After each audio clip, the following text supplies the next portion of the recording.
Okay. Wow.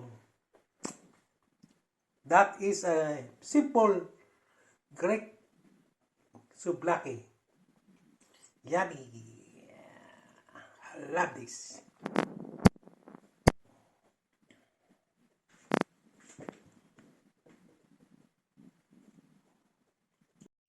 Hello, good morning, Sunday morning. So, welcome, welcome back my brandy vlog. Today we are cooking rice soup with vegetable. So, because today is very cold. So, now I cook is different. In my country is lugaw. So, it means kaldo. Arroz kaldo, but only rice. But here, I make my own recipe. Okay? So, it's what's my new recipe. Okay?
Thank you for watching. Thank you, thank you. And please support my vlog, Gandhi vlog. Thank you very much. Bye-bye.